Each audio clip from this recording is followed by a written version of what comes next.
mwakoze guhitamwo radio haguruka banunda baramutse nongera ndabaha ikaze ryo gukurikira amakuru twabateguriye kuno munsi wa mbere igenekerezo rya 24 ntwarante umwaka wa 2025 ijwi mwumva ni ryarine Munezero muhinga bw'ivyuma naho ndiko mfashwa na Jisenman Irakiza mere ku ngingo nkuru ashimikiyeko. Ubutegetsi bwa CNDD-FDD buriko buranyuruza abantu ku murindi udasanzwe. Mu ntango zano makuru turababwira abantu bane bamaze gufatwa mu kiringo kidashika indwi, bamwe bakaba barabuzwe irengero. Umushikiranganji w'amasoko ntanganguvu ubutare n'agataka avuga ko hagiye kuza haratangwa agashimwe kuranze ahadandarizwa ibitoro vya magendo. Bamwe n'abandi bakabona ko leta itari ikwiye kwiruka ku badandaza b'igitoro mu gihe ivyo kukironsa abanyagihugu vyahitaye kuw'amazi. Turafitiye n'ikiganiro ineza y'Imana kigashimikira ku ijambo ry'Imana riri mu gitabo c'umwanditsi w'inkuru nziza Luka ikigabane ca 19 mu kanya tuja ku nkuru imwe ukwayo.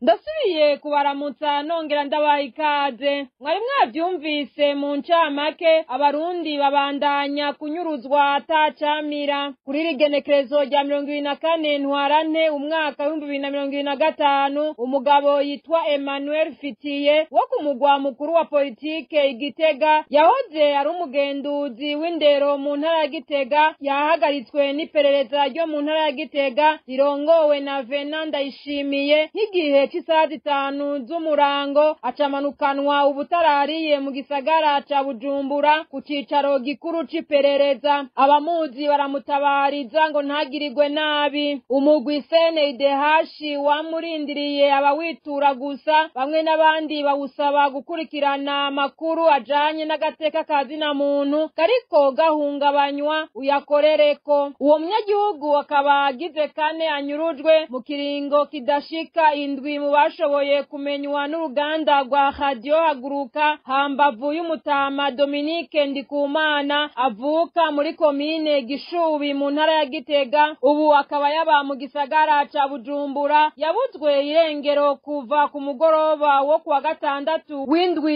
iheze igenekerezo rya 22 ntwarante umwaka wa 2025, nawe nyene akaba atabarizwa n'abamuzi. Inyuruzwa ry'uwo mutama rikaba ryakurikiye iryo witwa Christophe Ciza nawe nyene avuka muri komine Gishubi mu ntara ya Gitega, akaba yaba muri zone ya Ngagara komine Ntahangwa mu gisagara ca Bujumbura, aho amakuru ava mu Ngagara amenyesha ko yabuzwe irengero kuva ku munsi wa gatatu w'indwi iheze igenekerezo rya 19 ntwarante umwaka wa 2025 kuva isaha 5 n'igice z'umurango. Ugira kane akaba yitwa Emmanuel Bizimana w'imyaka 50 yaba muri quartier Kiyange ya mbere zone Buterere komine Ntahangwa mu gisagara ca Bujumbura, akaba yarasanzwe ari mu ndongozi z'umugambwe CNL ku rwego rwa zone Buterere ku ruhande rw'abayoboke b'umushingamateka Agatogwasa. Yanyurujwe mw'ijoro rya 22 ntwarante umwaka wa 2025 nk'igihe c'isaha 2 z'ijoro akuwe kumuhana iwe n'abapolisi bari kumwe n'imbonerakure zirimwo uwitwa Terence Benjamin hamwe n'imbonerakure batazira wa Kenya. Abatari bake bavuga ko intwaro ya CNDD-FDD batakironka izina boyita, naho yo yiyita mvyeyi na nkozi ngo yashize Imana imbere. Abarundi ngo badahagurutse ngo bayisezerere izobamara kamwe. Amahinguriro ane yubatswe na leta mu ntara ya Ngozi ntaco ariko arakoreshwa. Irya mbere ryubatswe muri zone Mivo ya komine Ngozi, irya kabiri riri mu Vyegwa muri komine Mwumba, irigira gatatu ryubatswe hafi y'ibiro vya komine Gashikanwa, nayo irigira kane riri muri komine Kiremba. Kuva Evariste Ndayishimiye ashikiriye ubutegetsi, ayo mahinguriro hamwe arakora agakora nabi ahandi nta ntakore biturutse kw'ikena ry'umuyagankuba. Abanyengozi bavuga ko imbonakazoza y'umwaka w'ibihumbi 2040 n'ibihumbi 2060 itazoshikwako mu gihe n'ivy'ubutegetsi bwa CNDD-FDD bwiyubakiye mu mafaranga ya leta bidashobora gukora ico vyubakiwe. Abanyengozi bahamagarira abarundi bose kumva no gutahura ko ubutegetsi bafise ataterambere buzobashikanako, barondere abandi bategetsi bashoboye gukora ivyo abanyagihugu n'igihugu bikeneye. Inkuru na Dondo Diemba z'umutima. Ihinguriro ryubatse muri zone Mivo ya komine Ngozi ryari ryubatswe kugira ngo izohingure ifu y'ibigori. Iryo muvyegwa muri komine Mwumba naryo ryari guhingura isosi y'itomati. Iryubatswe hafi y'ibiro vya komine Gashikanwa ryari ryateguriwe gutunganya umuceri.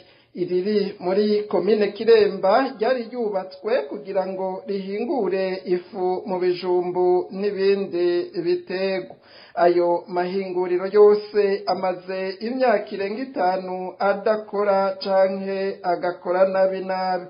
Abayobozi b'ayo mahinguriro hamwe bavuga ko ivyuma vyononekaye, ahandi umuyagankuba udakwiye.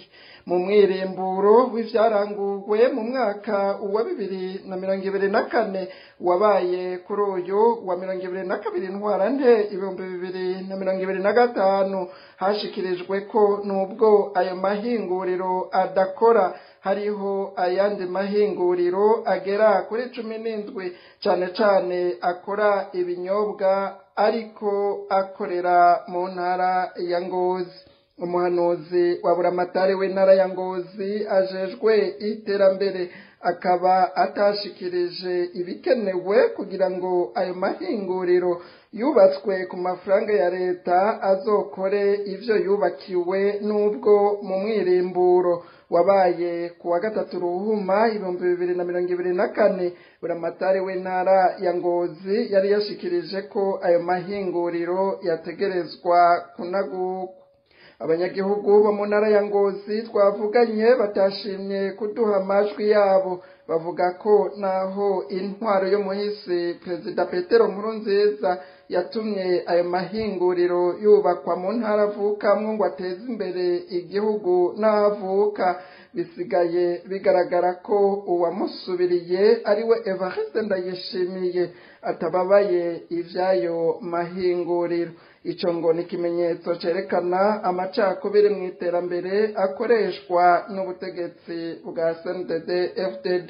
Ku bwabo banyengozi mu gihe bimeze gutyo, ngo naho Varisito Ndayishimiye nawe yogira ivyo yubaka vy'amahinguriro canke ibindi aho avuka mu ntara ya Gitega canke ahandi, navyo ngo bizoherana n'intwaro yiwe, kuko biboneka ko systeme CNDD-FDD itwara igihugu muri kino gihe itagira uruhererekane rwo kubandanya ivyiza vyatanguwe n'abatware b'imbere. Ubushitse ku butegetsi ngo akaba ashika akora ibimujemwo, ibindi akabiraba irarirari. Imbonakazoza Evariste Ndayishimiye aririmba mu gihe adashobora gufasha guteza imbere amahinguriro yubatswe mu mafaranga ya leta n'ubutegetsi bw'umugambwe akomokamwo, ngo ntishobora kuzoshikwako. Abo banyengozi bahamagarira abarundi bose kumva no gutahura kw'ivyo ubutegetsi bwa CNDD-FDD bukora mu gihugu ataterambere bizopfa bishikanye ko abarundi n'igihugu bashireho abategetsi bashobora gukora ivyo abanyagihugu n'igihugu bakeneye. Urakenuye Dondo Diemba z'umutima kuri iyo nkuru uhejeje kudushikiriza. Ingorane y'ikena ry'igitoro hamwe n'icikagurika ry'umuyagankuba bimaze igihe vyibonekeza biriko birahungabanya bikomeye ibikorwa vy'amabanke mu gisagara ca Rumonge. Abitura ayo mabanke haba mu kubitsa canke kubikura amafaranga yabo ngo ntibatunganirizwa bitewe n'ikena ry'umuyagankuba. Bamwe mu banyagihugu ngo basigaye bahitamwo kubika amafaranga mu mihana yabo. Abo banyarumonge ngo batahura ingene abategetsi batandukanye harimwo n'umukuru w'igihugu bama baririmba ivy'igihugu cifashe mu mwaka 2040 hamwe n'igihugu giteye imbere mu mwaka 2060. Intwaro ikomoka mu mugambwe CNDD FDD wikwiye kuvaho ngo kuko atacimariye abarundi. Inkuru twateguriwe na Ninete Nancy Mutoni. Bamwe mu banyagihugu baba mu gisagara ca Rumonge bitura amabanki atandukanye akorera mu Rumonge bavuga ko haheze igihe kitari gito imigambi yabo itariko iragenda neza ngo ikaba ihungabana bikomeye bitewe n'ikena hamwe n'icikagurika cy'umuyaga nkuba. Abahaye amakuru radio Haguruka ariko batashimye kuvugira ku vyuma vyacu bashikiriza ko iyo mu gihe bashaka kubitsa amafaranga bitaborohera cyo kimwe niyo bashatse kubikura amafaranga yabo kugira barangure umugambi wihuta bakavuga ko badaheza ngo batunganirizwe bitewe n'ikena ry'umuyaga nkuba. Ku mabanki afise amamoteri naho ngo haraheza hakaba ingorane y'ikena ry'igitoro gituma izo moteri zikora. Ayo makuru aranemezwa na bamwe mu barongoye amwe mu mashami y'amabanki arangurira imirimo aho mu gisagara ca Rumonge. Muri BGF bemeza ko ku munsi wa gatandatu no kuw'Imana ata mirimo yakozwe bivuye kwicika ry'umuyaga nkuba bakaba batashoboye no kuronka igitoro cyo mu bwoko bwa mazutu cyo kwata imoteri iyo banki isanzwe ifise. Ibintu byifashe uko kandi no mw'ishami ry'ibanki BHB ijejwe ivy'uburaro. Bamwe mu bakozi b'iyo banki baganiriye na radio Haguruka bababazwa no kubona imirimo ijanye n'ubutunzi ihagarara bigatera imyidogo kubaza babagana. Bamwe mu banyagihugu ngo basigaye bahitamwo kubika amafaranga mu mihani wabo. Abo banyarumonge ngo ntibatahura ingene abategetsi batandukanye harimwo n'umukuru w'igihugu bama baririmba ivy'igihugu cifashe mu mwaka wa 2040 hamwe n'igihugu giteye imbere mu mwaka wa 2060. Intwaro ikomoka mu mugambwe CNDD FDD ngo ikwiye kuvaho ngo kuko atacimariye abarundi.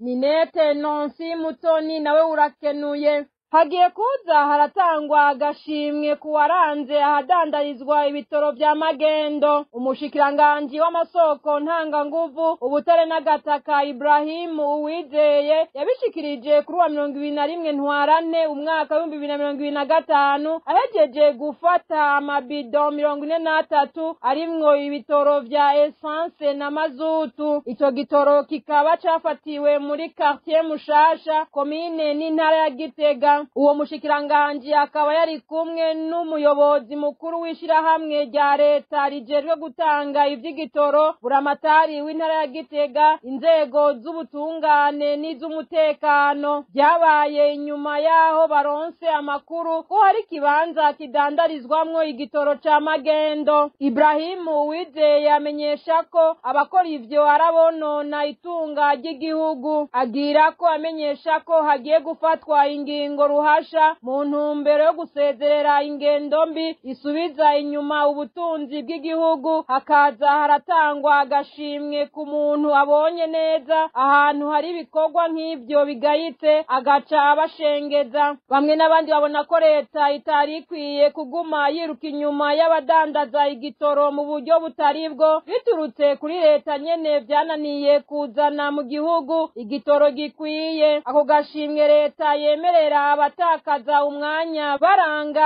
ahari igitoro gicuruzwa mu buryo bwa magendo ngo ikwiye kugatanga ku bagwizatunga bafise uburyo bwo kurangura igitoro gikwiye mu ntumbero yo kubatera intege. Atari uko ngo nta muti urama leta iriko iratora, abanyagihugu ngo bakwiye guca baja hamwe bakayisezerera. Reka babanza duha akaruhuko mu buhinga bw'ivyuma, mu kanya duca dusozerera ku kiganiro. Ikiganiro Ineza y'Imana cyo kuri uyu munsi wa mbere igenekerezo rya 24 Ntwarante umwaka wa 2025 gishimikira ku ijambo ry'Imana riri mu gitabo c'umwanditsi w'inkuru nziza Luka ikigabane ca 19 kuva ku murongo wa 5 gushika ku murongo w'8 mukaba mugishikirizwa na Pastor Celestin Gahungu. ndabaramukije abandi ndabahaye mwiriwe abariko mwanyumviriza mwese muri kino kiganiro ineza y'Imana. Uyu ni wa mwanya wo kumviriza ikiganiro ineza y'Imana. Uyu munsi tugiye gusangira ijambo ry'Imana riri mu gitabo c'umwanditsi Luka igice ca 19 umurongo wa 5 n'umurongo 8. Turasoma mu izina rya Yesu Kristo. Yesu ahashitse ararangamiza aramubarira ati Zakayo, ururuka vuba kuko uyu munsi nkwiye kurara iwawe. Yururuka vuba amwakirana akanyamuneza. Babibonye bose baridodomba bati ko yinjiye kurarira umuntu w'umunyavyaha.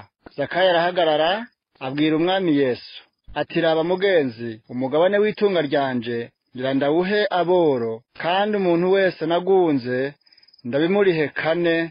Amen. Imana yacu nishimwe, Imana yacu nihabwe icubahiro. Niri jambo ry'Imana tugiye gusangira uyu munsi. Rero ngo hariho umuntu yitwa Zakayo. Zakayo yari umutoza kori mukuru, yaruta abatoza kori bose.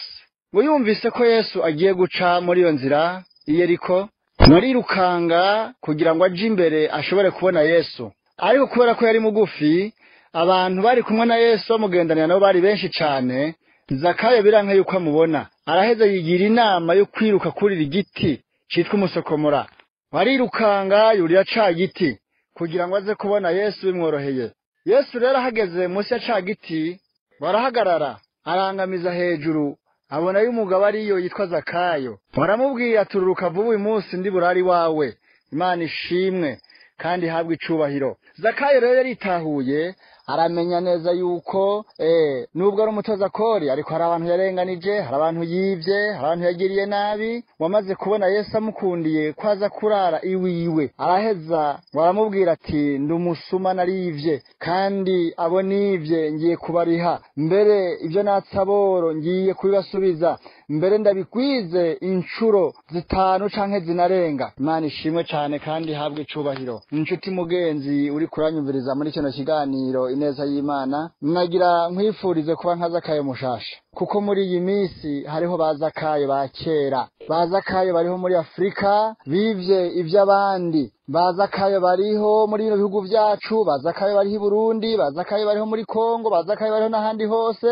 Ariko nagira nkubwire ngo icompa ugahinduka ukaba nka Zakayo mushasha. Imana ishimwe cyane. Nshuti mugenzi uri kuranyumviriza, uyu munsi hariho abantu bameze nka Zakayo. Hari abantu bafise amazu meza amwe bita imiturirwa, ariko ayo mazu bayubatse mu vyo banyaze aboro. Hari abantu bagira mu miduga myiza yewe nazimvye cane, ariko amafaranga baguze iyo miduga niyo bakuye mu bwicanyi, niyo bakuye mu busuma, niyo bakuye mu karenganyo. Niyo mpamvu uyu munsi nshuti yanje ndaguhamagarira guhinduka nkuko Zakayo yahindutse. Kera yari umusuma akomeye cane, kera ntawe yibanga, yiba uwo ari we wese, yaba mukuru yaba muto, yaba utunze canke umworo, bose Zakayo yarabiba.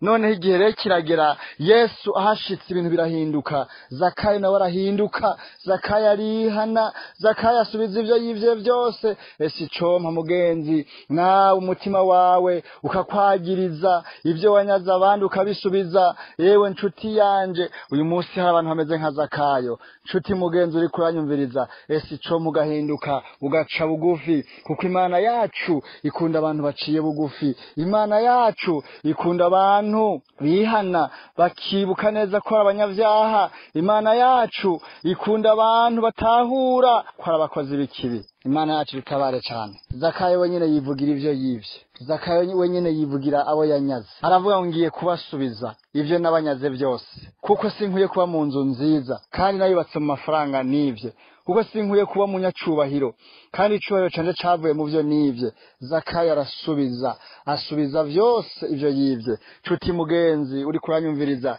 birashoboka buri hafi canke ukaburi kure, ariko nagira ndakubwire ngo hariho bazakayo uyu munsi bishimye baguwe neza, ariko ivyo baguwemo neza vyose hari ivyo bivye. Nshuti mugenzi, hari ugendera mu muduga mwiza uno munsi, ariko amafaranga yaguze uwo muduga akaba yakuye mu bwicanyi. Hari ufise amatongo menshi uyu munsi ariko aya matongo akaba yaguze mu mafaranga yanyaze uwo yishe. Hari ufise impuzu nyinshi yewe amakostime menshi ariko ayo makostime canke izo mpuzu zizimvye naho wozambara ntushobora kuzoberwa kuko zavuye mu vyo wivye, kuko zavuye mu mafaranga wanyaze, kuko zavuye mu bwicanyi mu maraso. Nagira nkubwire ngo ziriya mpuzu nubwo zitagira amatwi ariko nagira nkubwire ngo zirazi neza ko zavuye mu vyibano. Nshuti mugenzi uri kuranyumviriza, esi compa uyu munsi nawe iri jambo rigashika mu mutima wawe ukaba nka Zakayo. Esi compa uyu munsi ugahinduka nkuko Zakayo yahindutse. Zakayo yari umusuma rukomvyo ariko arahinduka umunsi umwe Yesu ahashitse.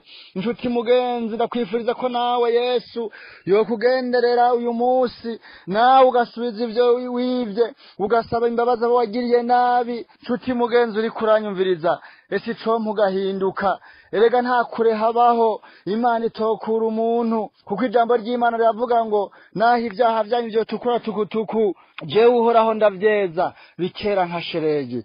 Nshuti mugenzi uri kuranyumviriza, nyemerera uhinduke, hinduka usubize ivy'abandi, hinduka uje ku murongo, uje ku rutonde. Erega nawe Imana yokwishimira, erega nawe Yesu yokwishimira nkuko yishimiye Zakayo mbere akaja kurariwe. Yewe nshuti mugenzi, birashoboka utinya amaso y'abantu, birashoboka